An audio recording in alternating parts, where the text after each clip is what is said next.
E aí, tudo certo? Hoje a gente vai mergulhar numa das disputas mais fascinantes da arte do século XX. De um lado, o puro caos emocional do expressionismo abstrato.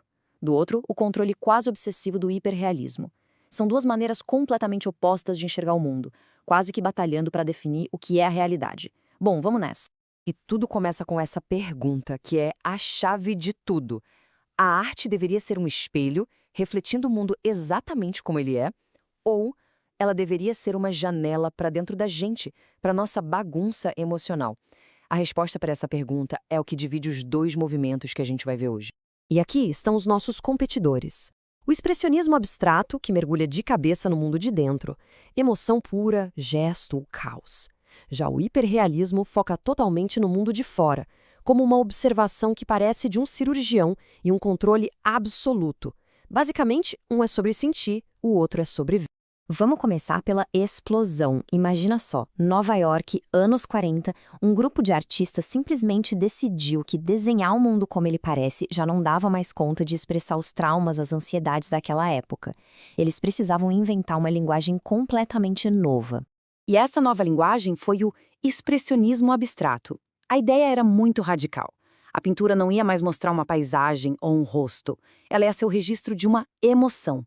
A própria tinta, o jeito que o artista mexia o braço, a cor pura, isso virou o tema principal da obra. Agora, a parte mais interessante é o contexto por trás disso. Esse movimento não surgiu do nada, né? Foi uma resposta direta ao horror da guerra. E mais, se tornou uma arma cultural inesperada na Guerra Fria. O governo americano, meio que por debaixo dos panos, começou a promover essa arte caótica, individualista, como um símbolo da liberdade do Ocidente, batendo de frente com a arte controlada da União Soviética. A liberdade de jogar tinta na tela era, de certa forma, a liberdade de pensar. E ninguém representa melhor esse espírito do que Jackson Pollock.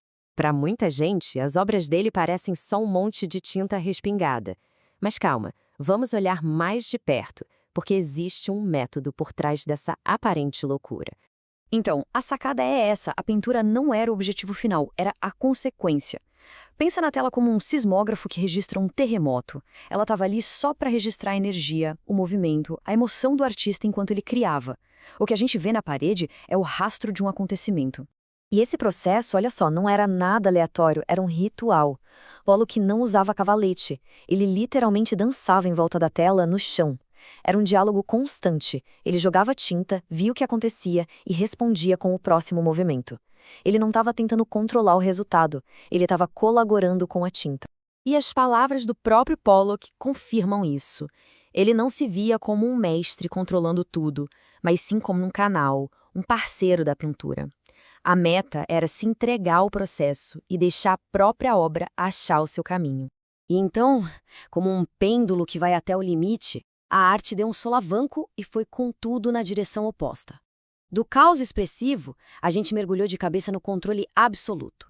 Agora vamos para o outro extremo. Nas décadas de 60 e 70, uma nova geração de artistas olhou para a abstração do Pollock e basicamente disse: ok, já deu. Vamos voltar a olhar para o mundo, mas com uma intensidade que ninguém nunca viu. E assim nasceu o hiperrealismo. A ideia aqui é usar uma fotografia como ponto de partida, mas ir muito além. É criar uma imagem tão, mas tão detalhada, que ela fica até estranha. Mais nítida, mais focada, mais real do que o nosso próprio olho consegue ver. E esse é o segredo.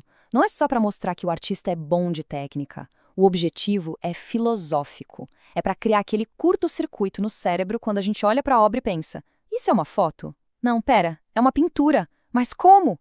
Nesse exato momento de dúvida, a mágica da arte acontece. Para a gente entender isso na prática, vamos analisar dois mestres do movimento que levaram a observação a um nível sobre-humano: o pintor Chuck Close e o escultor Duane Hanson. Vamos começar com Chuck Close.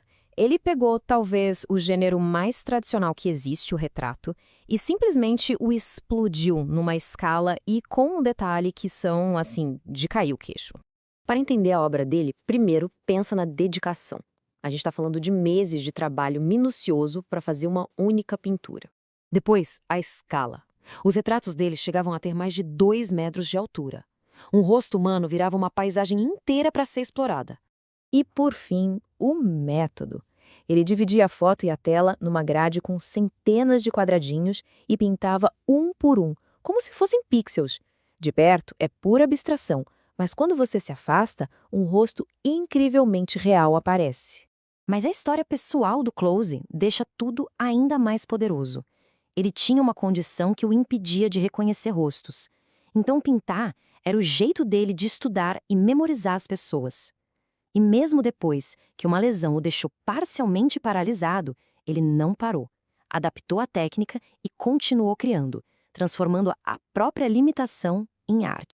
Agora vamos da tela para o espaço tridimensional com o Dwayne Hanson. Se o Close confundia a gente numa superfície plana, o Hanson colocava essa confusão no mesmo ambiente que a gente, criando esculturas tão realistas que é quase impossível não ficar desconcertado. Hanson esculpia as pessoas que a sociedade geralmente finge que não existem. O faxineiro, os turistas, a dona de casa no supermercado eram figuras em tamanho real, com cabelo de verdade, roupas de verdade, cada veia e mancha na pele pintada à mão. O objetivo era muito claro: colocar essas figuras anônimas dentro de um museu e forçar a gente a finalmente enxergá-las de verdade. Então, a gente tem o caos interior de um lado e a observação detalhista do outro. Parecem opostos, certo? Mas e se eles tiverem mais em comum do que a gente imagina? Essa tabela resume tudo de um jeito ótimo. O expressionismo abstrato quer que a gente sinta. O hiperrealismo quer que a gente questione. Um foca na energia, o outro no detalhe. O artista de um é um canalizador, o do outro é um artesão. Mas repara na última linha. Nos dois casos, o nosso trabalho como espectador é ativo. A gente precisa interpretar ou precisa questionar. E é aqui que tudo se conecta. Seja através de um emaranhado de tinta que expressa uma angústia que não se vê, ou de uma escultura tão perfeita que faz a gente duvidar do próprio olho, os dois movimentos nos desafiam. Eles usam métodos totalmente opostos para chegar no mesmo lugar. Eles abalam a nossa certeza sobre o que é a realidade e nos forçam a olhar para o mundo e para nós mesmos de um jeito completamente novo.